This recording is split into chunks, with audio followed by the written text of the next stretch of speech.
Why, hello and welcome back to another episode of Voice of the Rings. I'm your host and guide, Zollin Ironshield. And today, my friends, we're going to do another Lord of the Rings Rise to War Legacy playlist video. And I want to talk about the most efficient way to take a tile. Now, there's a bunch of different ways out there, but here's the way I think about it, okay? So first things first, you need to think about what hero you're using, right? One efficient way is to send in a hero to check ahead to see what kind of army is in there, okay? Because every tile you attack tells you what level of commander, 40, and how many armies are in there, 2, right? For this 1, 2, 30 tile. If I'm going to attack this, it's probably smart for me to think what the first one is. So let's say I'm using my Theoden here, who I'm going to reinforce right now. Let's say there's an anti-horse army in there, right? That would be bad for my Theoden, right? He would probably get destroyed, right? Again, maybe not. But if it's overwhelmingly power tile, that's really when you want to send a scout to scout the tile. It's usually because the tile is either higher level than your commander or on level, okay? So for example, again, level 40. I'm going to have 2 commanders here. He's level 42, he's level 40. They're about on. Do you need them to be max to the same level? Not always necessarily. You want, when you're attacking a tile, you don't want it to be always overwhelmingly more powerful. Now, this one is slightly, but I know the way my Gimli setup is that he'll be able to take it. Now, if you just have a random Gimli or a random character that doesn't have as much stuff, this could be detrimental, having that big of a discrepancy of power.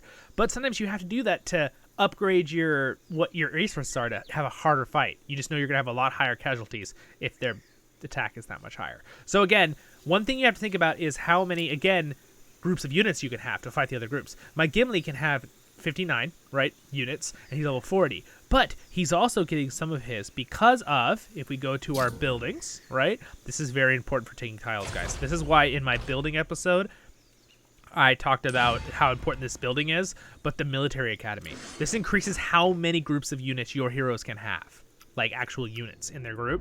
That's important for taking bigger tiles. So upgrade that building sooner rather than later, just like I did in my building episode, which you can check out if you want to know the best building orders early and stuff kind of thing. Now we're going to go ahead and attack this. So what I'm going to do is I'm not even going to scout it because I'm pretty sure my Gimli will be able to take whatever is at this tile. I'm going to go ahead and say, yes, it's more powerful. It's warning me. It's a lot more powerful. That's fine. I have my Gimli attack it. There's 2 ways of doing this, okay? One way is you can send both of your armies at the tile at the same time, 2 armies, or let's say you want to take this tile with 1 army. The army's on level, okay? So you can take a tile that's a lot lower when it has 2 armies. If your army's just massively stronger, he'll just wipe both armies. But if they're on level, you probably want to have 2 of your best heroes or leaders, whatever side, good or evil you're on, to take the tile. Now here's another thing you have to think about, you guys. What you can do is, it's going to take more stamina to do that, right? But I don't ever recommend, if you're trying to one hero take it, to just have it sit on the tile. Unless it's like a Gandalf or Arwen who just can heal and heal and heal every duel, right? And remember, duels are free, they don't cost more stamina. But the most efficient way for taking the tile with losing the least troops that I've found is to hit the tile, and once it hits, then look at what was in it, right? How much damage your hero took. If your hero is damaged more than, like for example, here's this tile that, where did he take the last one? So he took a good chunk. He lost about half, and he only killed the first army, right? In this particular one. I decided, okay, I'm going to pull him out, which is why, again, this costs more stamina, but I put him next door to the tile, because remember, when you attack that tile, there's going to counter that starts. You have 15 minutes to take that tile, or the armies will reset. All right, so now that he's attacked it, he's going to sit there. But how good did he do? All right, so he almost killed this army, right? So great. But the problem is, here's the thing you have to think about. When he kills this army, there's going to be a second army behind it. When that draw is up in 5 minutes, and he only has half his army left, very few tanks. What is going to happen? Well, what will probably happen is he'll actually kill this army, kill part of the next one, and get sent back all the way to my base, which will be a long time, and then he'll be wounded, and he won't be able to come back for a really, really long time. So what we're going to do then is, because I just said that, what I would do is I would pull him back out, have him go back, instead of doing the duel and finishing, because he might get sent all the way back. You could bring him back quicker if you want to save as much time as you can, right? I'm going to do that. And now I'm going to go over here, and I probably don't have full units to... I'm going to reinforce him, right? So again, first things first, try to reinforce him, right?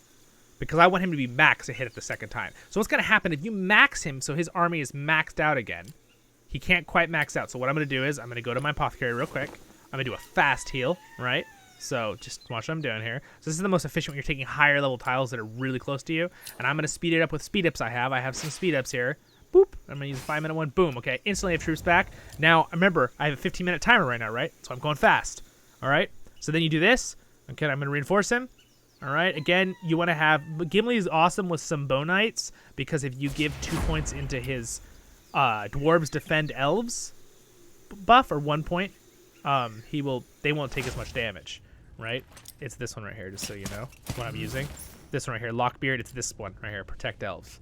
It's really good. And then the rest, Gimli's just a freaking cannon monster. He just blows everything up. So anyway, we're going to wait for that. It's going to teleport over right now. And then I'm going to attack it again. So again, to repeat what I was talking about, what you have to think about is now that this army is really weak, that will get killed instantly. And now he'll be able to probably wipe the second army. All right, if he doesn't, I could probably let him duel, and I'll still have time within my 15 minutes to let him sit there and duel to save stamina, and then kill the next army. Or I could just have my Theoden, who is here, finish it off, right? I could even have Theoden attack it right now, right? Theoden might even be able to kill it right now. So what we're going to do is I'm actually going to go ahead and attack it with Theoden.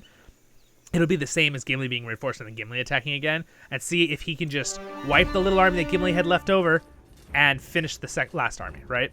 And again, this is the most efficient way because if I had waited, Gimli would have lost so many more troops, you guys. If I had let him fight the next group, if I just let him draw it out, because then he would have lost all his troops. You don't want to have draws happen if you lose more than 3/4 of your army, usually, with another full army that's going to hit you, right? Now, if it's a one-on-one army fight and you both lost a decent amount, then you both lost another decent, the same like average amount of your armies, won't matter as much on a tile.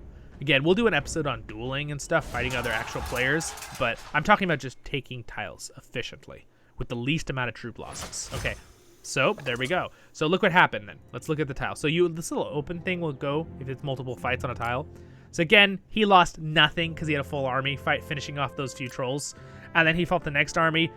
He lost barely 75% of his troops, and he just absolutely destroyed him. You can look at the damage here. Look at how much damage my units did. 231,000. It was a slaughter. And again, I only had some wounded, some dead, and he lost everything, right? And we got the tile. And again, you can also go back and look at what Gimli did with the previous fight. Again, you can see my Gimli and my soldiers did a lot of damage because Bow Knights with Gimli do a lot. But look at that. Gimli did 170 by himself.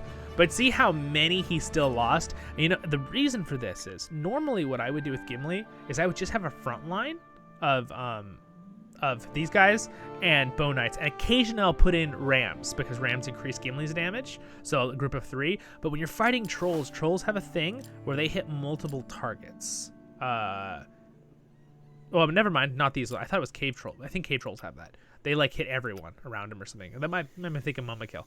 But anyway, again, let's go back to the last thing I've just done again like 10 times. Forgive me. We took the tile. So the most efficient way to take it, if you're going to take it with one army, hit it once, because there's 2 armies in it. If your army's on level and can do that, reinforce that army, send it in, it'll finish it off. Do not let it sit there and fight over and over and over. The most efficient way I would say though is to have 2 armies around the same level of the tile armies and hit it both, and you should just wipe it, right, with the 2 armies. If not, you might have to do 1 draw to finish off that last little bit of the second army, right? All right, guys, I hope that helped you out with tiles. It was a real fast video on our Lord of the Rings Rise to War Legacy playlist, and I'll see you in the next episode of Voice of the Rings. I'll have more little guide videos on Rise to War too. I've been playing it enough that these little beginner things will be good for newbies, or maybe people who aren't new and just didn't realize things, right? Because that's what I always learn stuff from people. I'm like, oh, I didn't even realize that. I've been playing the game forever, right? So anyway, thank you to my patron, MrRevel, for your support. I appreciate being Royal Guard level Patreon. You guys have a wonderful day in Middle-earth, my friends.